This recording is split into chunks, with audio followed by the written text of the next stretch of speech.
আমাদের বিরুদ্ধে বিভ্রান্তি ছড়ানোর জন্য বহু মহল কিন্তু তৈরি হচ্ছে।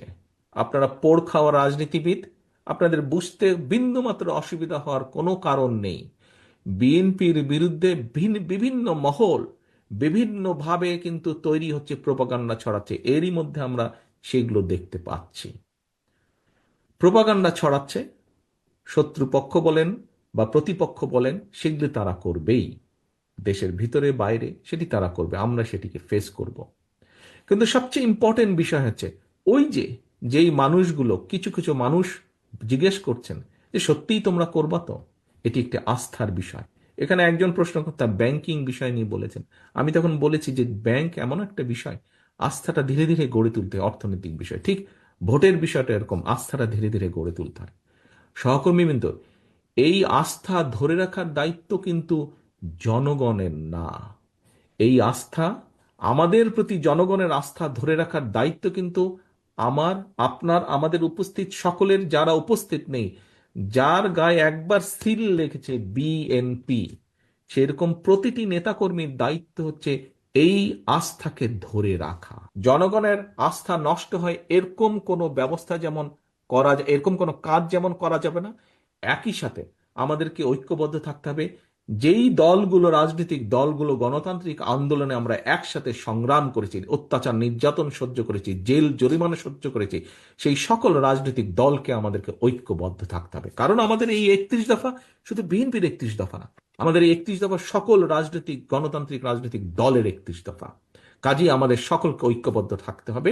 বড় দল হিসাবে সবচেয়ে বড় দায়িত্ব বিএনপির, জনগণের এই আস্থা ধরে রাখা, এই 31 দফা বাস্তবায়ন করা।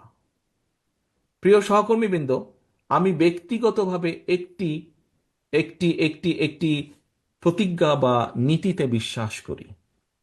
আপনারা যেরকম অত্যাচারিত নির্যাতিত হয়েছেন, আমি ব্যক্তিগতভাবে, আমার পরিবার অত্যাচারিত নির্যাতিত হয়েছে সেই পলাতক স্বৈরাচার দ্বারা। যে কোনো নির্যাতিত মানুষ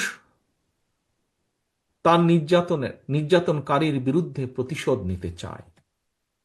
প্রিয় সহকর্মীবৃন্দ, আপনি চান, আমি চাই, আমরা সবাই চাই, যারা আমরা অত্যাচারিত নির্যাতিত।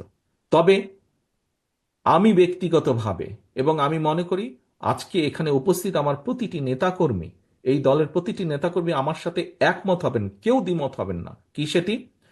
আমরা প্রতিশোধ নিতে চাই, আমি প্রতিশোধ নিতে চাই এই 31 দফাকে বাস্তবায়ন করার মাধ্যমে।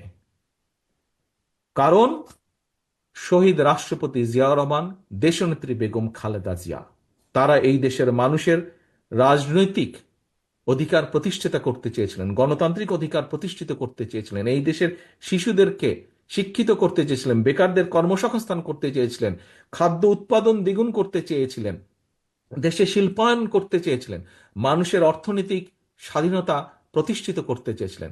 সেই কাজগুলোতে বাধা দেওয়া হয়েছে। প্রিয় সহকর্মীবৃন্দ, আমি মনে করি বাংলাদেশ জাতীয়তাবাদী দলের প্রত্যেকটি নেতাকর্মীর প্রতিশোধ সেদিনই সফল হবে যেদিন বাংলাদেশের মাটিতে আমরা বাংলাদেশের মানুষের জন্য এই 31 দফাকে বাস্তবায়ন করতে সক্ষম হব। একমাত্র সেদিনই আমরা অগণতান্ত্রিক যে অশুভ শক্তি, যারা বাংলাদেশকে দাবিয়ে রাখতে চায়, তাদের বিরুদ্ধে আমাদের প্রতিশোধ সফল হবে। যেদিন আমরা 31 দফার বাস্তবায়ন কার্যক্রম শুরু করব এবং এটি একটি চলমান প্রক্রিয়া থাকবে, আমরা ভালো থেকে ভালো করতে সক্ষম হব, সেদিনই আমরা প্রতিশোধ গ্রহণে সক্ষম হব। আমি প্রতিশোধ বলতে তাই বুঝি বাস্তবায়ন অফ 31 দফা।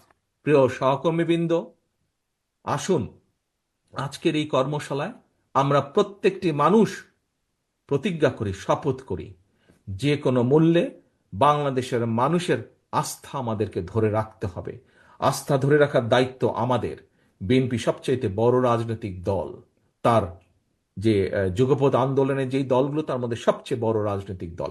অন্যরা আমাদেরকে সহযোগিতা করবেন, কিন্তু দায়িত্ব সবচেয়ে বেশি আমাদের। দায়িত্ব আপনার, দায়িত্ব আপনাদের সকলের, এই দেশকে রক্ষা করা, দেশের সার্বভৌমত্ব রক্ষা করা, দেশের মানুষের রাজনৈতিক এবং অর্থনৈতিককে প্রতিষ্ঠিত করা, রক্ষা করার দায়িত্ব। আসুন সেটিই হোক আজকের আমাদের কর্মশালার শপথ, সেটিই হোক আমাদের আজকের এই কর্মশালার প্রতিজ্ঞা।